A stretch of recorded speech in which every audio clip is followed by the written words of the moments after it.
فانكحوا ما تاب لكم من النساء مثنى وثلاث ورباع فإن خفتم ألا تعدلوا فواحدة آمنت بالله صدق الله مولانا العظيم وبلغنا رسوله النبي الكريم الأمين وقال الله تبارك وتعالى في شان حبيبه مخبرا وآمرا إن الله وملائكته يصلون على النبي يا أيها الذين آمنوا صلوا عليه وسلموا تسليما باواجب درود پاک الصلاة والسلام عليك يا سيدي يا رسول الله وعلى آلك وأصحابك يا حبيب الله الصلاة والسلام عليك يا سيدي يا رسول الله وعلى آلك وأصحابك يا رحمة للعالمين.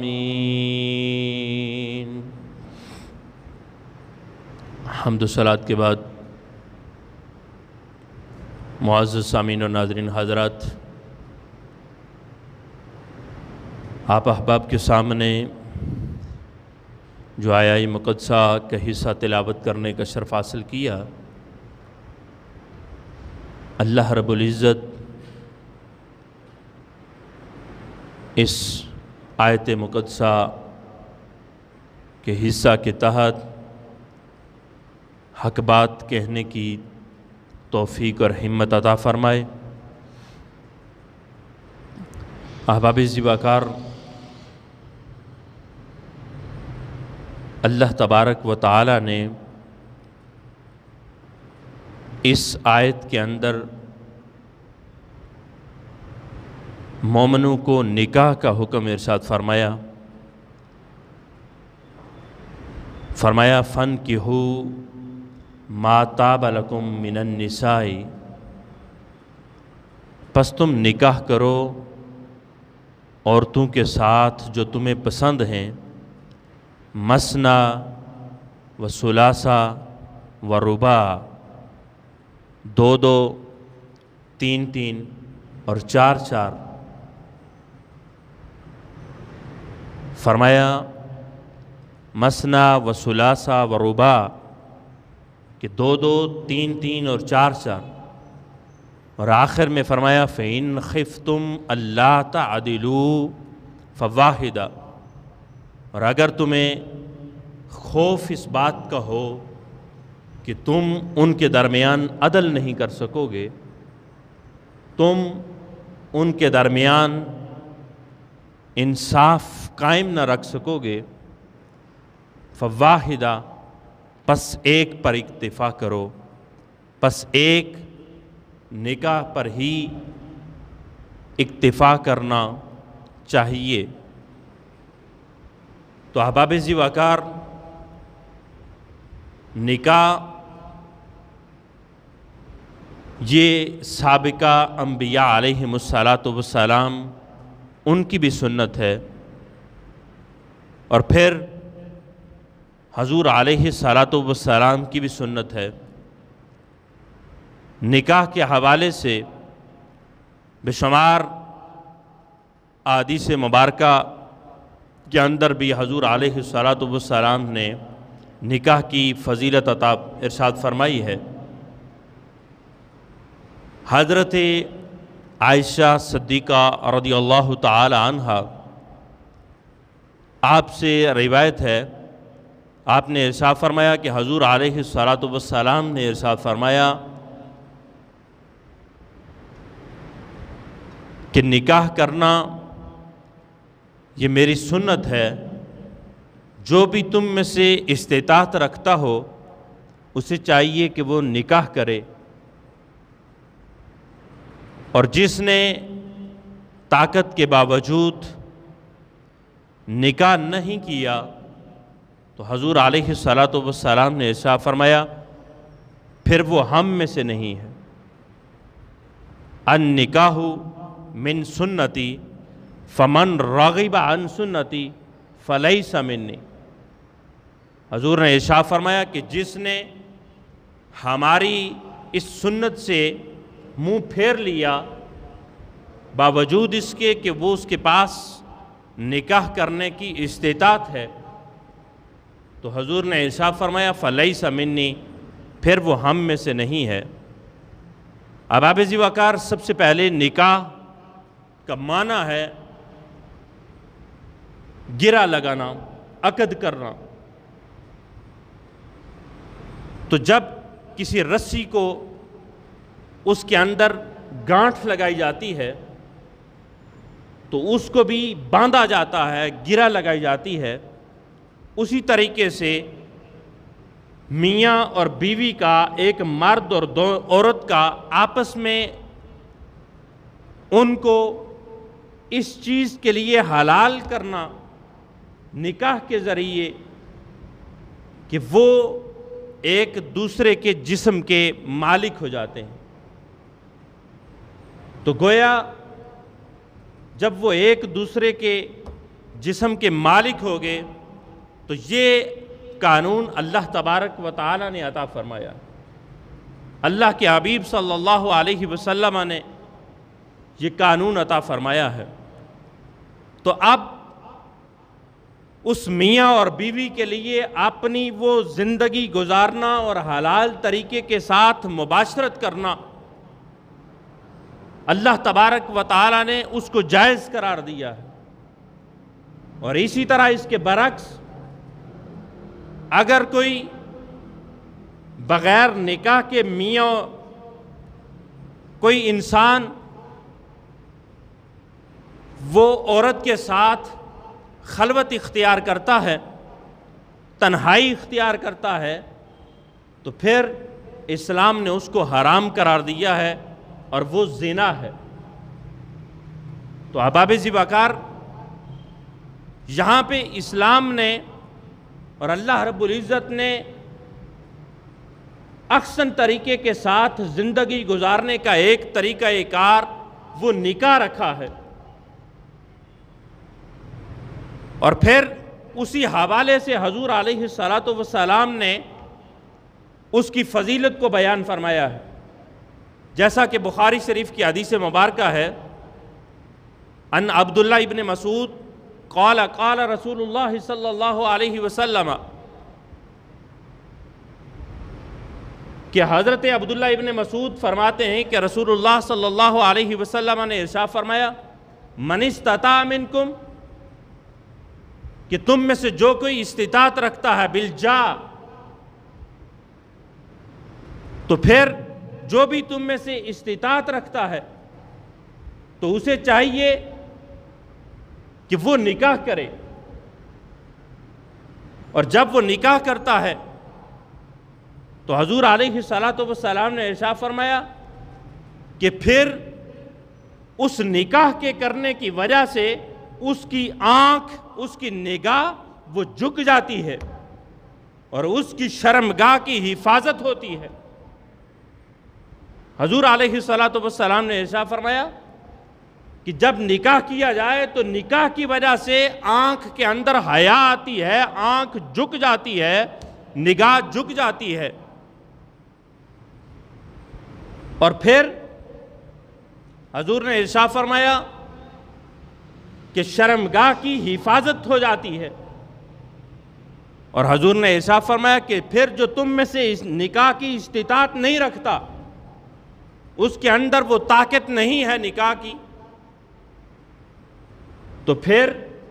اسے چاہیے کہ وہ روزے رکھے، کیونکہ روزے رکھنے کے ساتھ وہ شہوت کا غلبہ ختم ہو جاتا ہے۔ تو گویا حضور علیہ السلام نے دو طریقے بتائے کہ جب تمہارے پاس استطاعت ہو تو پھر تمہیں چاہیے کہ نکاح کرو، اور نکاح کرنے سے حیا آتی ہے، نگاہ جھک جاتی ہے، شرمگاہ کی حفاظت ہوتی ہے، انسان گناہ کی دلدل میں پھنسنے سے بچ جاتا ہے۔ اور دوسرا ارشاد فرمایا کہ تمہارے پاس استطاعت نہیں ہے، یعنی تمہارے پاس وہ مالی حیثیت اتنی نہیں ہے کہ جس کی وجہ سے تم حق مہر ادا کر کے تو نکاح کر سکو، تو پھر تمہیں چاہیے کہ تم روزے رکھو اس وقت تک کہ جب تک اللہ تبارک و تعالیٰ تمہیں اپنی جناب سے غنی فرما دے، تمہارے لیے ایسے اسباب پیدا فرما دے، تمہارے لیے ایسے ذرائع پیدا فرما دے کہ پھر تم آسانی کے ساتھ نکاح کر سکو۔ تو یہاں پہ ایک چیز کہ جو ہمارے معاشرے کے اندر پائی جاتی ہے، وہ ہم نے خود نکاح کو مشکل بنایا ہوا ہے، حالانکہ چاہیے یہ تھا کہ ہم نکاح کو آسان بنائیں اور زنا کو مشکل بنائیں، نکاح کو آسان بنائیں اور زنا کو مشکل بنائیں، تاکہ کوئی شخص زنا کی طرف نہ جائے، کوئی شخص برائی کی طرف نہ جائے، کوئی شخص گناہ کی طرف نہ جائے۔ لیکن ہمارے رسم و رواج، ہمارے اپنے ہاتھوں سے پیدا کی ہوئی وہ مشکلات کہ جن کی وجہ سے ہر ایک، چاہے وہ مرد ہے یا عورت ہے، دونوں کے لیے نکاح کرنا، یعنی لڑکے والے کی طرف سے بھی اور لڑکی والے کے لیے بھی، دونوں کے لیے مشکلات ہیں کہ جن کی وجہ سے وہ معاشرے کے اندر اس چیز کو ہم نے مشکل بنا دیا، اور اسی وجہ سے معاشرے کے اندر بے شمار قباحتیں، بے شمار گناہ پائے جاتے ہیں۔ تو احباب ذی وقار، حضور علیہ السلام نے بے شمار مقامات پر نکاح کے حوالے سے فضیلت بیان فرمائی ہے۔ حضرت عائشہ صدیقہ رضی اللہ تعالی عنہ آپ سے ایک روایت ہے کہ حضور علیہ السلام آپ کے صحابہ کرام رضوان اللہ تعالی علیہم اجمعین آپ کے حجرے کے مبارک کے باہر آئے اور آ کر ازواج مطہرات رضوان اللہ تعالی علیہن ان سے سوال کیا کہ حضور علیہ السلام کی عبادات کا معمول کیا ہے؟ تو جب حضور علیہ السلام کی وہ عبادات کا معمول امہات المؤمنین نے بیان کیا تو اس وقت وہ صحابہ کرام رضوان اللہ تعالی علیہم اجمعین وہ اپنی عبادات کے اوپر خوف کھانے لگے، اور ان میں سے ایک نے کہا کہ آج کے بعد میں ہمیشہ نماز ادا کیا کروں گا، اور دوسرے نے کہا، ایک نے کہا کہ میں ساری رات جو ہے وہ نماز ادا کیا کروں گا، دوسرے نے کہا کہ میں ہمیشہ روزہ رکھا کروں گا۔ تو جب حضور علیہ السلام کے صحابہ نے یہ سوال کیا اور ان کے جواب کے اوپر انہوں نے اپنی اس خواہش کا اظہار کیا، تو حضور علیہ السلام آپ باہر تشریف فرما ہوئے اور حضور نے آ کر ارشاد فرمایا، صحابہ میں تم میں سے سب سے زیادہ اللہ تبارک و تعالیٰ سے ڈرنے والا ہوں، اور میں رات کو سوتا بھی ہوں اور نماز بھی ادا کرتا ہوں، میں نفلی روزے رکھتا بھی ہوں، اور میں کبھی بعض اوقات روزے چھوڑ دیتا ہوں۔ اور تیسرے صحابی انہوں نے کہا تھا کہ میں نکاح نہیں کروں گا۔ حضور علیہ السلام نے ارشاد فرمایا، میں نے نکاح بھی کیے ہیں اور میری ازواج بھی موجود ہیں، تو میں اللہ تبارک و تعالیٰ سے ڈرتا بھی ہوں اور یہ تمام معاملات بھی کرتا ہوں۔ تو آپ صلی اللہ علیہ وسلم نے ان کو ترغیب دی صحابہ کرام کو کہ عبادات کا مطلب یہ نہیں کہ انسان دنیاوی معاملات سے کٹ جائے، بلکہ دنیاوی معاملات سے کٹ کر غاروں کے اندر عبادات کرنا یہ تو رہبانیت تھی کہ جو حضور سے پہلے دیگر امتوں کے اندر پائی جاتی تھی، لیکن حضور علیہ السلام نے آ کر اس رہبانیت کے تصور کو ختم کیا۔ آپ نے ارشاد فرمایا کہ دنیا کے معاملات بھی کرو اور پھر اللہ تبارک و تعالیٰ کی عبادت بھی کرو۔ تو گویا یہ نکاح کرنا، شادی کرنا حضور علیہ السلام کی سنت ہے، اور اس کے اندر بھی اللہ تبارک و تعالیٰ نے ثواب رکھا ہے۔ ایک حدیث مبارکہ حضرت عائشہ صدیقہ رضی اللہ تعالی عنہ آپ سے ہی روایت ہے، آپ نے ارشاد فرمایا کہ جب کسی کا نکاح ہو جاتا ہے تو اس کا نصف ایمان مکمل ہو جاتا ہے، اور پھر جو باقی نصف رہتا ہے اسے چاہیے کہ وہ اس کی فکر کرے۔ ہم تو کہتے ہیں نا کہ آدھا ایمان پہلے تھا، یہ عوام کے اندر مشہور ہے، تو اب نکاح کیا تو اب اس کا ایمان مکمل ہو گیا۔ حضور کی پیاری جو ہے وہ بیوی حضرت عائشہ صدیقہ رضی اللہ تعالی عنہ، آپ فرماتی ہیں کہ نصف ایمان اس نکاح سے مکمل ہوا اور نصف ایمان گویا باقی چیزوں کے اندر ہے، تو وہ بھی اس کی فکر کرنی چاہیے۔ تو احباب ذی وقار، حضور علیہ السلام کی یہ نکاح کی سنت تو میں نے پہلے عرض کی، اور بے شمار احادیث مبارکہ ان کے اندر حضور علیہ السلام نے ترغیب دی اور اپنے امتیوں کو پیغام دیا کہ وہ نکاح کریں۔ ایک روایت کے اندر حضور علیہ السلام نے ارشاد فرمایا کہ تم میں سے ہر ایک کو جو استطاعت رکھتا ہے اسے نکاح کرنا چاہیے، اور پھر جو نکاح کرے اس کی ترجیحات کون سی ہونی چاہیے۔ حضور علیہ السلام نے ارشاد فرمایا کہ کوئی اس وجہ سے نکاح کرتا ہے کہ عورت مالدار ہے، اس کے مال کی وجہ سے نکاح کرتا ہے، کوئی اس وجہ سے نکاح کرتا ہے کہ وہ ایک بڑے گھرانے کی ہے، عزت دار گھرانے کی ہے، اس وجہ سے نکاح کرتا ہے۔ اور حضور علیہ السلام نے ارشاد فرمایا کوئی اس وجہ سے نکاح کرتا ہے کہ فلاں عورت بڑی دیندار ہے، اس وجہ سے اس عورت کے ساتھ نکاح کرنا چاہتا ہے۔ حضور نے ارشاد فرمایا تم میں سے ہر ایک کو چاہیے کہ وہ اس چیز کو ترجیح دے کہ جو دیندار ہے، جس کا گھرانہ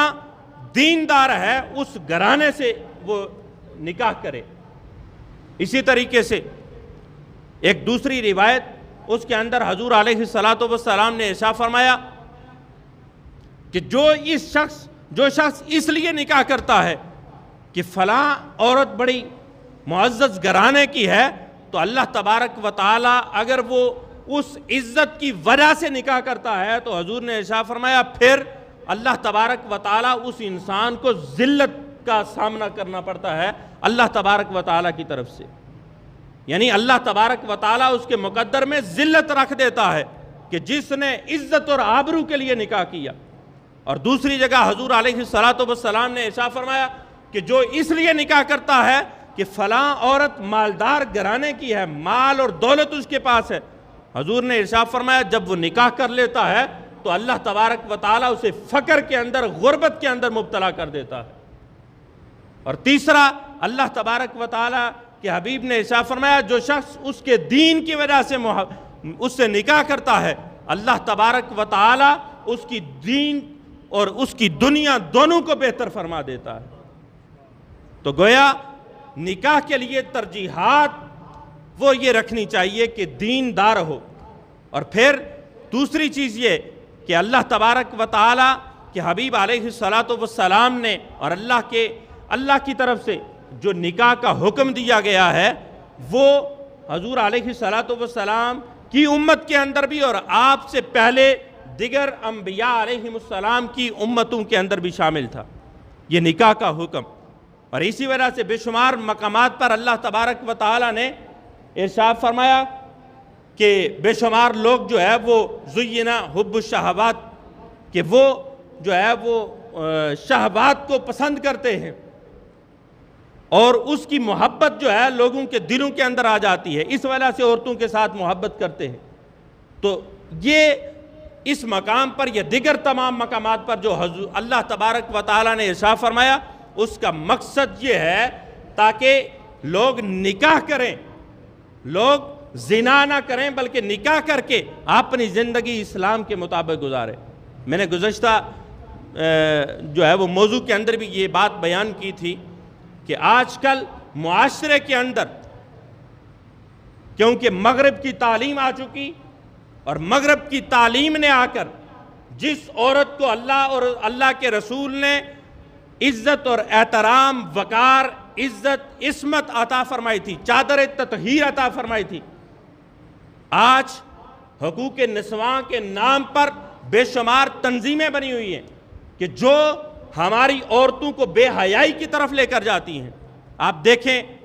کہ یہ یورپ ہی سے آیا کہ اگر ایک چھوٹی سی ہماری کوئی جو ہے وہ چیز ہے تو اس کی تشہیر کے لیے بھی اس کے اوپر عورت، اور وہ بھی جو ہے وہ نیم اور یہاں عورت کی تصویر بنی ہوتی ہے، صرف اور صرف اپنی چیز کو سیل کرنے کے لیے، اس کو بیچنے کے لیے۔ تو وہ عورت کے جو گھر کا پردہ تھی، عورت کا مطلب ہی پردہ ہے، لفظ کا مطلب ہی پردہ ہے، تو اس عورت کو نیم اور یاں کر کے یا اوریاں کر کے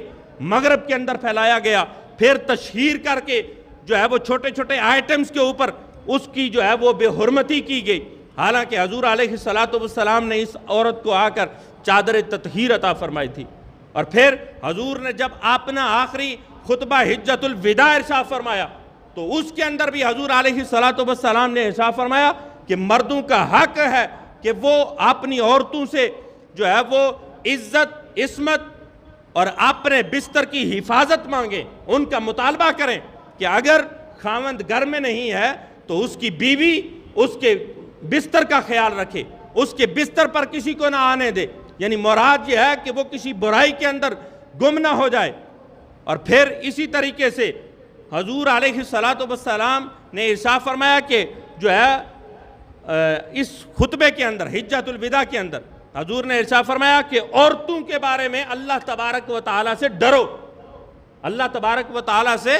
ڈرو، اور 3 مرتبہ حضور نے یہ ارشاد فرمایا کہ عورتوں کے بارے میں اللہ سے ڈرو اور انہیں ان کا حق دو، یہ عورت تمہارے پاس اللہ تبارک و تعالیٰ کی طرف سے امانت ہے۔ آج معاشرے کے اندر یہ بھی چیز ہے کہ عورتوں کے اوپر بے شمار جو ہے وہ ایسے جاہل لوگ بھی ہوتے ہیں کہ جو ظلم و ستم کرتے ہیں، تو اسلام اس چیز کی قطعی اجازت نہیں دیتا، بلکہ اسلام نے اس کو حق عطا فرمایا ہے،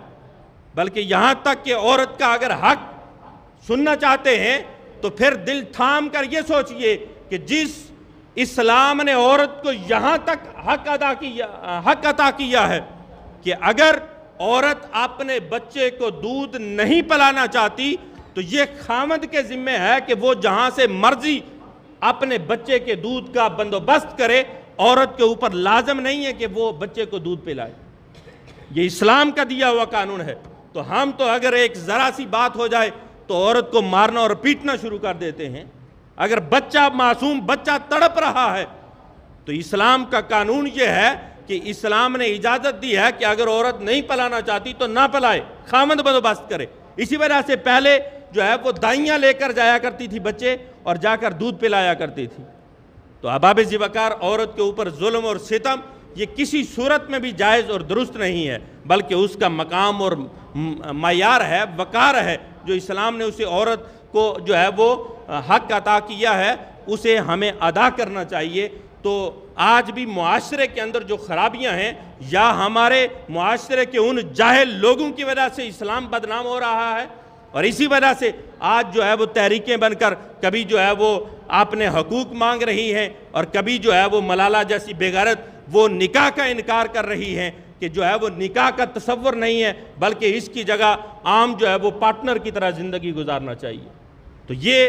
صرف اور صرف تعلیم کی کمی ہے، علم کی کمی ہے۔ جب ہر بندہ عورت کو اس کا حق ادا کرنا شروع کر دے تو پھر معاشرے کے اندر ایسے خرافات پیدا نہیں ہوتے۔ تو اللہ تبارک و تعالی ہمیں اس مقام کو سمجھنے کی توفیق عطا فرمائے اور ہمیں اس پر عمل پیرا ہونے کی توفیق عطا فرمائے۔ وما علیہ الا البلاغ۔